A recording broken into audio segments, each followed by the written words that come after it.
What's up, guys? Welcome to Daily Dose of Reddit. This is your host, Zach, and today's subreddit is r/regular revenge. Alright, this story's called Bully Stole from My Friend and We Made Him Pay. This happened 6 years ago. I posted this on ProRevenge and was removed, so I'm posting again. I apologize for any inconveniences. Characters: me, bully, friend. Anyway, this is my second post today, and I have a lot of stories like this or in the entitled department. So let's start. I met Bully in my karate class 7 years ago and was a bit friendly to me. He was about to head me. He was Black Dan first, so I was keen on learning a bit from him too, but I never had to fight him as part of my practice. A year after I joined his school in 6th grade, we were in different divisions, but in school, he behaved differently towards me, very differently. See, I was a bit chubby then, and no one wanted me as a friend, so I limited my interactions to a few people. So he would be very rude to me and shame me with his friend circle. So one day he boasted that he could beat my ass in karate and that he was the best. He never even fought me. So I confronted him in front of his friends and asked him how the hell did he defeat me. He was caught off guard, so he said, "Step off," and wandered off. Late during the lunch break, I finished my lunch fast and set my foot on the ground. I saw him alone and seized the opportunity. I punched his guts in. He was hurt, but he charged at me, and I used my body weight to counter him and gave a nice punch to his face. His lips were broken, but as soon as I saw a teacher, I just ran away. But both of us were never caught. I made sure he wouldn't get me again by making myself available and was around a few friends along the way. Then I knew that he was plotting revenge against me. He started accusing me of many things, like cheating on tests and such. But boy, I was excellent in studies and made a lot of friends because of that, working up my reputation. So I finally got trusted by many friends of Bully, as they now see me as one of their own. Then comes the build-up. I noticed that a friend of mine was behaving a bit differently. He was sometimes bruised and looked very depressed. He wouldn't talk to us. I managed to calm him down and asked what happened after a few days. He told me the reason. The father of Friend was an editor of a prominent newspaper in the state, so he had a lot of money. So Bully and his friends, after finding that out, started to beat Friend up behind the toilets for 2 days. Friend couldn't report it since he was scared. After 2 days, his friends came up to him and said that they won't beat him if Friend pays them 500 rupees daily, which was a bit much. Friend reluctantly agreed and went on paying him, and it had been going on for around more than a week, so I knew I had to do something. It was a matter of time until he would turn on me, so I hatched a plan to get maximum dirt on him. After getting inside his friend circle, I managed to get a lot of personal information on him. I knew his mom and 2 sisters who were very nice people. I found out that he had a bit of connections with a lot of outsiders, mainly college students, whom he looked at as his own bodyguards. So I got that down and found that he had sent some of them to beat up other kids whom he had beef with earlier. Bully once picked a fight right in front of police and ran away without getting caught. So I had all the information like this and a lot more, and I waited for the right moment. Then the drop. After 2 weeks or so, the moment came. Friend's parents found out that their money was gone missing, and they finally got the gist of it. Friend admitted that he stole the money and he told everything. His parents were furious and they came to school. Then I set my plan in motion. The first stage, me and a couple of other friends went to our vice principal, who is a friend of my mom's and was very nice towards me, and reported as many incidents as we could. We found evidence that he brought many unsolicited objects to school and provided the evidence one by one. After all this, many students came to their class teachers and reported their encounters with Bully. While the meeting was going on, Bully acted up and was immediately suspended for 3 days, and then later the meeting continued. Bully decided to come after me since I reported, but I was smarter. When he came after me, I quickly ran to the PE teacher and he saw him, and Bully was taken to the principal's office immediately. That day, someone had gotten hold of his bag and found a mobile phone in it. Phones were not allowed in the school. So he was beyond screwed. So both friend and bully's parents came, and then they learned that he had stolen over 15,000 rupees, and he spent about a third of it on his friends. So his friends were called upon, and they all threw him under the bus. His mother burst into tears. The money would be reimbursed to friend's parents. Bully was expelled. Then after a few days, I saw him in my karate class, but I informed my sensei about this issue, and he said that he heard many reports about his exploits. So he was called by the senseis, and he got a hell of a scolding. By that, he was shamed. I was backed up by other students who were ridiculed or beaten by him in the changing room. So he left the dojo. It was an absolute win. I never saw him again. Edit. I know I shouldn't have hit him, but I was an idiot back then. Well, it got him to respect you, so there's that. And that's a freaking bonkers story. Where did this take place? India, Pakistan? Because like 15,000 rupees is like around like $150-ish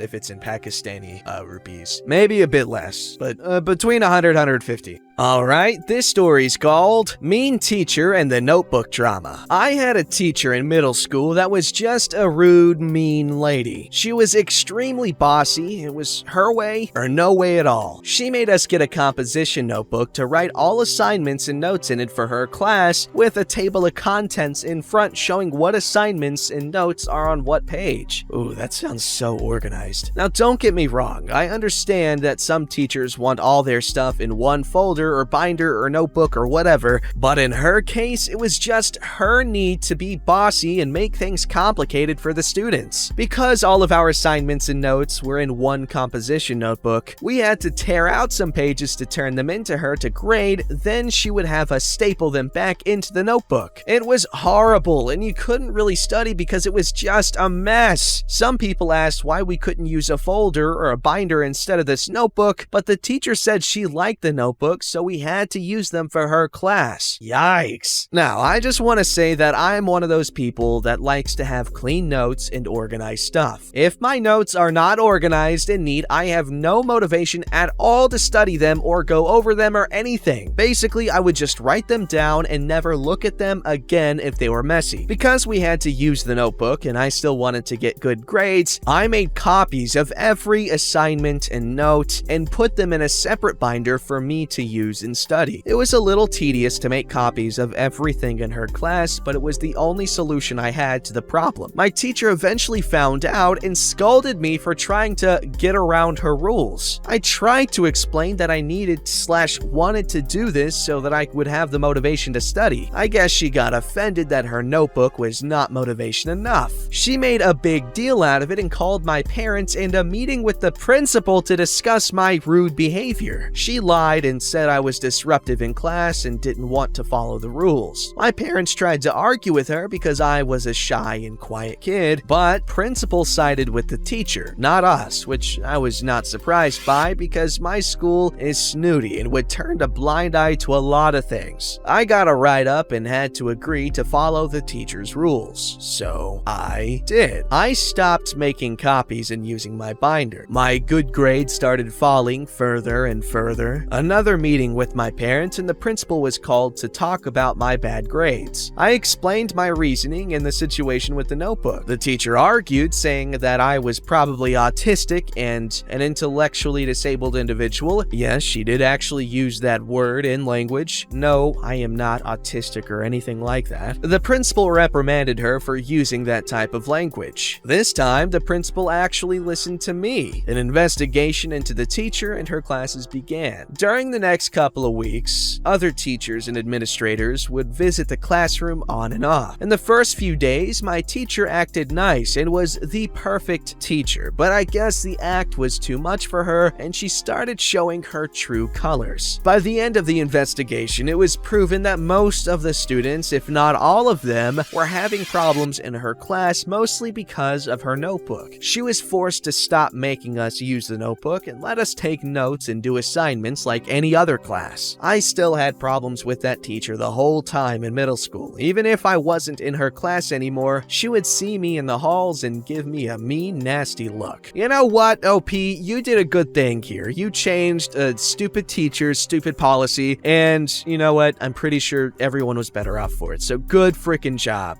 Alright, this story's called Customer Cussed Me Out for Not Wanting to Reopen My Department to Make Her a Pizza, so I wasted her time. Edit. Friendly reminder, this is petty revenge, not am I the butthole. Whether or not I am a jerk for this isn't really what I'm looking for here. I got petty revenge against a customer who is treating me poorly. If you don't like that, tough. I really don't care if my work ethic at a minimum wage part-time job is coming under question here. This is a really dumb one, but it was satisfying, so why not share it? I'm a university student working a supermarket job that's just slightly above minimum wage. It's a nice enough job, and the managers and colleagues are friendly, so I don't mind doing it. The customers are a mixed bag, though. Every single week, without fail, this old woman comes in and asks for 4 gluten-free pizzas with triple mushroom and triple bacon. She always arrives super late into the shift, normally when we are running out of ingredients and are about to close. And it's usually hit or miss whether we have gluten-free bases in store. And you had better believe she blames me when this happens. I don't mind making large orders, but it's pretty inconvenient, especially when she comes so late in the evening. Worse still, she always has an attitude and is overall a nightmare to deal with. I've always worked with the rule that if a customer is polite and nice to me, I will return the favor and be nice back. This might mean I give them extra toppings, or I'll work on the presentation a little more for them. Normally, it just means I'll be friendlier to them. Similarly, if a customer is being a cooter, I will put the bare minimum effort into whatever task I'm doing for them. I finish at the same time every week, 8 p.m. Today, at about 7:15, I was closing my department, had already covered the pizza ingredients, put away the utensils, etc. Midway through cleaning, the Omega Bimbo rolls up to the counter. I apologize and explain that I'm closing down and finish at 8 p.m. She immediately starts complaining that she has been told we are open until 9 p.m. I tell her that the store is open until 9, but the pizza department closes at 8 p.m. at the latest, and as I am only working until that time, I have to close everything down an hour earlier. She gets even angrier and walks off before returning maybe 5 seconds later after the thought of a sad pizzaless night flashes through her tiny brain, and she tells me something along the lines of, "No, you have enough time. Stop cleaning and make me my pizzas. You don't close until you've done that." I argued back a little, but she was getting irritable, and as much as I like arguing with complainy customers, I don't want to get in crap with my managers. So I just look at her and say, I'll go to the freezer and see if we have any gluten-free bases. So I dip out to the warehouse knowing full well that we have bases and just chill there for 10 minutes or so, catch up with the warehouse team, check my phone, you know the rest. When I feel like enough time has passed, I head back and she's still waiting there. With my most deadpan voice I can muster, I just said, "We don't have any of the bases." The look of anger and defeat that flashed across her face was so damn satisfying. She kinda just threw her hands up before leaving, and I got back to cleaning up. The thing is, I don't mind making late orders for customers. It's super inconvenient, and making a late pizza means I have to re-sanitize the surfaces, re-clean the utensils, etc. But if somebody is polite to me, I respect the urge for late night pizza. If a customer's gonna be a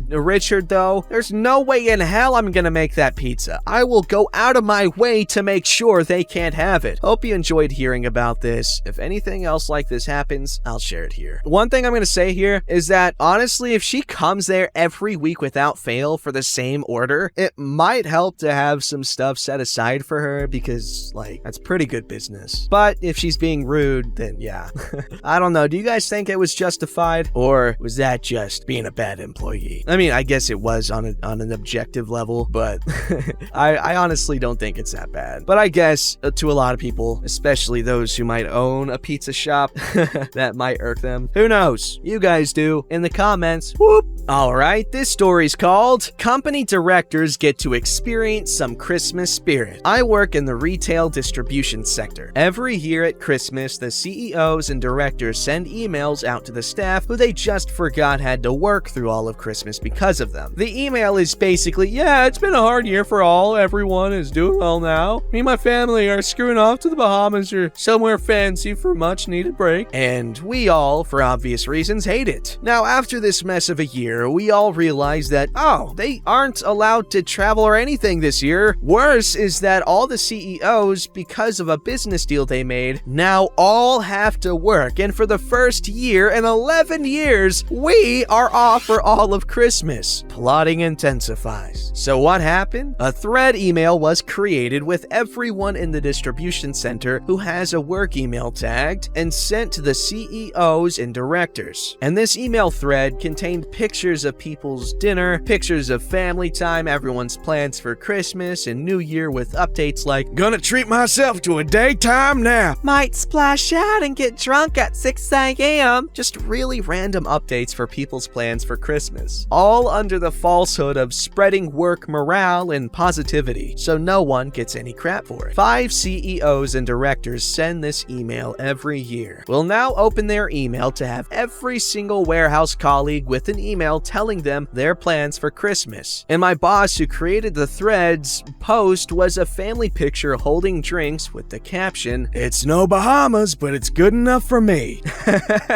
I love that. That is incredible. I'm so happy that, all these people are getting to go home with their families for Christmas this year. It sucks that that was not the case for so long beforehand. Like, if anyone needs the break, it's the ones who are actually, working a lot. And I know CEOs work a lot, they're busy and stuff, but, it's a different kind of work.